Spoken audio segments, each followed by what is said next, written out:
Welcome back to the Creator Age podcast. Today, we're going to do a deep dive into something I'm sure you've experienced before. Yeah, Even he didn't have a name for it. right. Have you ever had like a flash of insight or Absolutely. like a sudden shift in your thinking that kind of changes everything? Oh, yeah, those click moments, those are Yeah, powerful. click moments. Yeah, exactly. Yeah, and what's so fascinating about them is they're not just these random things. Right. They're really deeply embedded in how our minds work and even like how we've evolved as humans. Oh, interesting. Yeah, they often signal these major turning points in our lives, and especially like in our creative journeys. So let's break this down a little. Sure. What exactly is click moment? Okay, so think about like a sudden realization, Okay. like almost like a light bulb going off in your head. Yeah. Yeah. And it usually comes with this like powerful emotional charge too. Oh, so it's like that aha Mhm. moment when everything suddenly clicks into place. Exactly. It's like all the pieces of the puzzle finally come together. Like that story, um, I think everybody's heard it. The guy who smokes for years, Yeah. like ignored all the warnings from his doctor, Right. but then he quit overnight when his daughter told him she was pregnant. Oh, yeah, that's a classic example. Yeah. Because it wasn't logic or even like years of hearing about the health risks. Right. It was the emotional wham, like the instant click of wanting to be alive to see his grandchild. Yeah. It's powerful stuff. And it makes you realize the potential for change was there all along. Absolutely. He just needed the right trigger to like unlock it. Exactly. And that's what's so fascinating about these quick moments. Yeah. They often show us that change doesn't always happen gradually. Hmm. Sometimes it's these bursts of insight, these like flashes of understanding. Like a bolt of lightning. Yeah, that create the biggest shifts. It makes me think about all those times I've been struggling with a problem for ages and ages. Yeah. And then suddenly the solution just pops into my head. Right, out of the blue. Oh, yeah. And I always thought it was magic, but now I'm thinking maybe it was like a click moment. It probably was. Yeah. I mean, the more we understand these clicks, Yeah.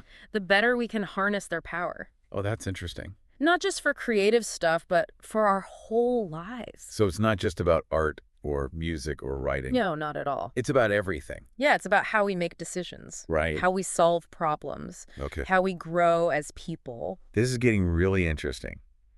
Now, are there different types of clicks?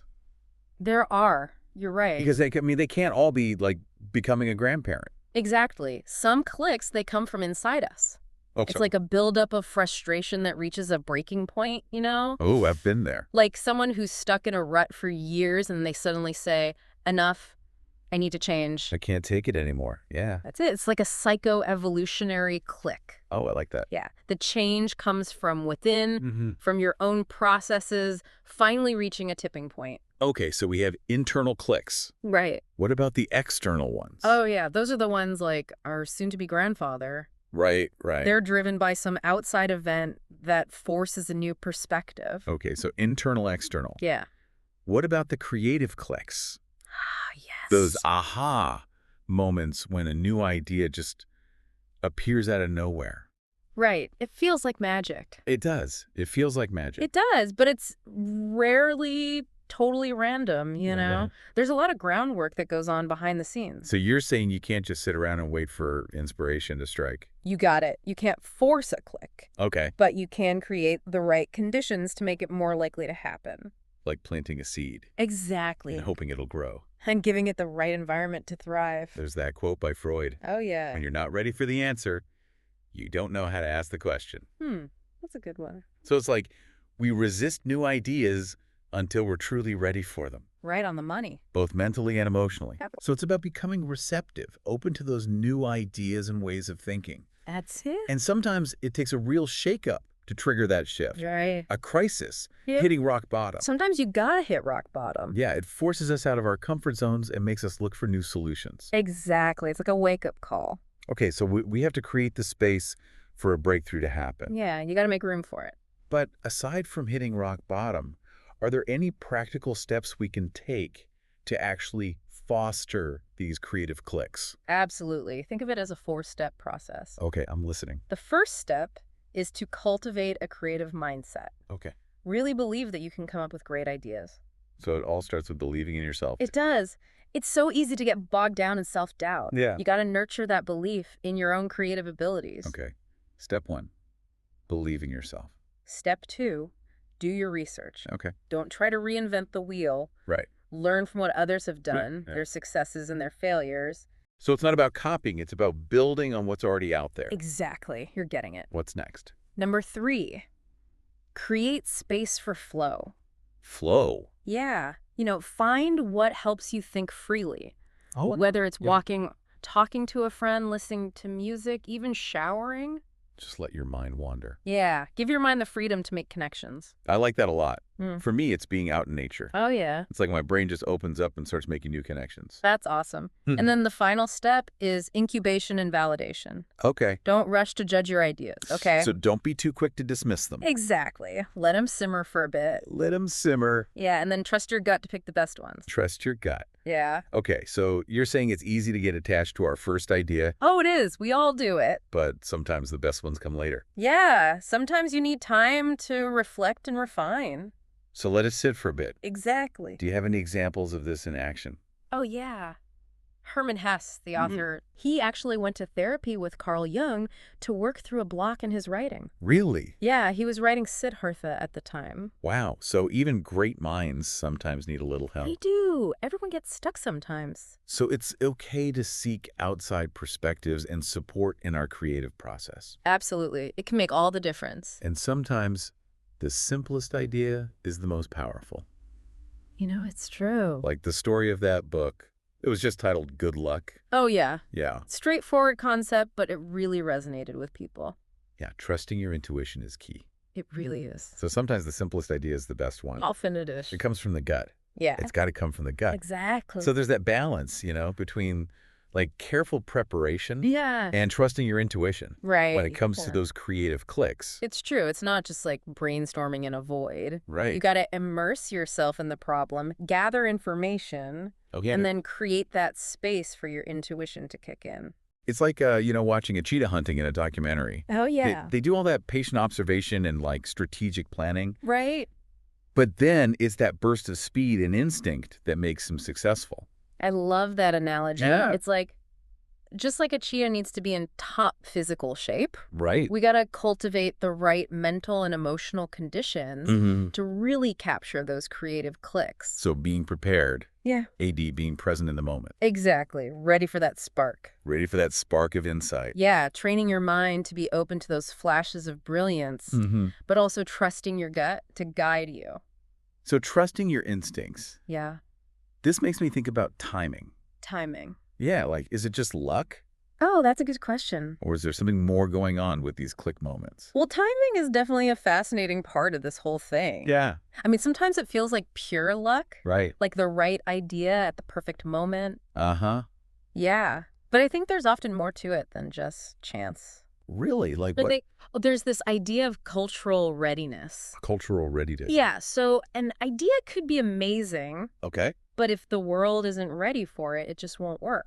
Oh, so like inventions that were ahead of their time Exactly. They needed the right technology or the right social context. to catch up? Yeah, to really take off. So it's not enough to have a great idea. Yeah. You need the right environment for it. You got it. Yeah. The environment has to be ready. Then nurture it. Yeah, it's like planting a seed in the wrong season. Oh, yeah. It might have all the potential, It does. but it needs the right conditions to really grow. Absolutely. So there's this sweet spot Yeah. between being ready yourself, Mm-hmm.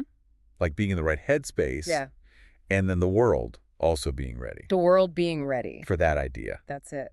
Finding that sweet spot is key. to unlocking the full potential. Yeah, of that click moment. This has been so insightful. Really? Yeah, but I'm wondering, like, what does all this mean for us? For us? Yeah, like for the creators out there. Oh, I see what you mean. How can we use this knowledge to our advantage? Well, that's the million-dollar question, isn't it? It is. The big takeaway is understanding that these click moments are powerful, Okay. but they can be unpredictable. We can't control when they happen? Right. We can't control the when, Okay. but we can definitely increase the chances of them happening. Oh, so like we can make ourselves more click-friendly. Exactly. Okay. Cultivate curiosity, Mm-hmm. embrace new experiences, Okay. challenge your assumptions, Got it. and be open to unexpected connections. The more you do those things. The more likely you are to have those moments of clarity Oh, that's good. and inspiration. And inspiration. Yeah. It sounds like there's an element of playfulness, Oh, too. absolutely. Not just hard work and discipline. playfulness is essential Yeah, you got to have fun for creativity. to be creative. Yeah, it allows us to let go of our inhibitions Mm-hmm. and approach problems from new angles. And you never know, you might just stumble on your next big breakthrough. Exactly, while you're playing around. I love that. Yeah. So embrace the journey, be open to the unexpected. Mm-hmm. Trust that those click moments will come, They will. but only if we've done the work. Yeah, you got to lay the groundwork. Okay, so set the stage Exactly. and then be ready. Be ready for that magic to happen.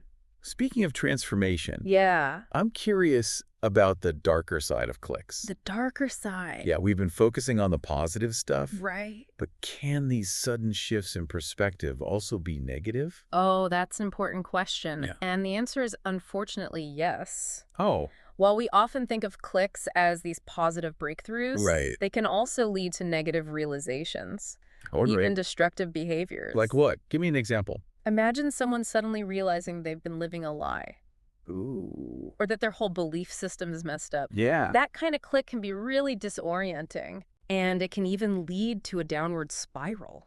So it's like the flip side of the creative click. It is. A sudden realization that shakes your world, but in a bad way. Exactly. And just like with positive clicks, Yeah, these negative ones are often triggered by specific events. they are. It could be a betrayal, a trauma, Okay. even just a slow erosion of trust. That leads to a painful realization. Exactly. A sudden painful realization. So it's not just the click itself. Right. It's about the context. Yeah, the context is crucial. The same click could have totally different effects, It could. depending on the person and their situation. Exactly. It's like a seed again. Oh, yeah, the seed analogy. It has the potential to be beautiful, Okay.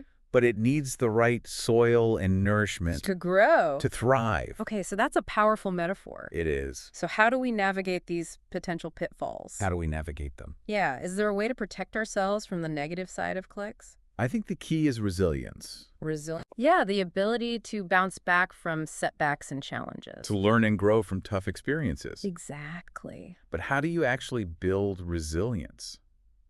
It's a good question. It's a complex process. Yeah. It involves building strong relationships, Uh-huh. developing healthy coping mechanisms, and cultivating a growth mindset. Growth mindset. Yeah, the belief that we can learn and grow from our experiences, Even the negative ones. especially the negative ones. So it's about building a strong foundation. Yeah, you gotta have a solid base. So that when those clicks happen, both positive and negative, Right. We're ready for them. we can handle them. We can handle them. Yeah, it's about creating a life that's not just open to change, Okay. but also capable of weathering the storms. That come with it. Yeah, the storms of change. That makes a lot of sense. It's I not know. about avoiding change Right. or trying to control everything It's about embracing the ups and downs. that come with growth and transformation. Absolutely. And remember, even negative clicks can have positive outcomes. That's true. Sometimes you need a breakdown Yeah. to have a breakthrough. It's all part of the journey. It is. Okay, so Right. we've talked about different types of click moments. Yeah. And the role of preparation and intuition, and even those potential downsides. It's the dark side. Yeah, the dark side of these sudden shifts. Right. So what's the big takeaway? What do we want our listeners to remember? Yeah, what's the most important thing? Well, I think the most important message is that click moments are a natural part of life. Okay. They happen to everyone, Yeah. and they can be these really powerful catalysts for change. But they're not just random. No, they're not. We can't just sit around and wait for them to happen. Exactly. You got to create the conditions. Okay, so what can we do? Well, cultivate curiosity, embrace new experiences, Okay, challenge your assumptions, got it. be open to unexpected connections. Like be open to anything. Yeah, basically. And the more you do that, the more likely you are to have those aha moments. Those moments of clarity and inspiration. Exactly. And of course, we need to build resilience Oh, yeah. That's key. so we can handle those clicks, The good and the bad. both the positive and the negative ones. Right, because life throws curveballs. It does. It's not always easy. But by building resilience, Yeah, we can turn those challenges into opportunities. exactly. Even the tough ones. Wow, this has been a fascinating deep dive. It has. Yeah, it's made me realize I've probably had way more click moments than I ever realized. Yeah, I think that's true for a lot of people. We don't always recognize them. We don't. We just kind of take them for granted. Yeah, but they're really profound They are. when you stop and think about them. When you really reflect on them. Yeah. So what's the one thing you hope people will do differently after listening to this? I hope they'll start paying more attention to those click moments in their own lives. Oh, that's good. When you experience that shift, don't just brush it off. Well, take some time to think about it. Reflect on it. Yeah, ask yourself, what triggered this? What does it mean for me? How can I use this to move forward? That's great advice, and I have a question for our listeners. Okay. What small steps can you take today to create the conditions for a positive click in your life? Ooh, that's a good one. Yeah, maybe try something new. Yeah. Step out of your comfort zone. Have a conversation with someone you wouldn't normally talk to. Oh, I like that. Or just take some time to reflect on your goals. On your values. Yeah, your values. You never know what might spark that next aha moment. I love that. That's a great point to end on. It is. Yeah. Thanks for joining us for another deep dive You're welcome. into the world of creativity and beyond. It's been fun. If you found this episode insightful, be sure to subscribe for more. Yeah, we'll see you next time. Until then, keep those minds clicking.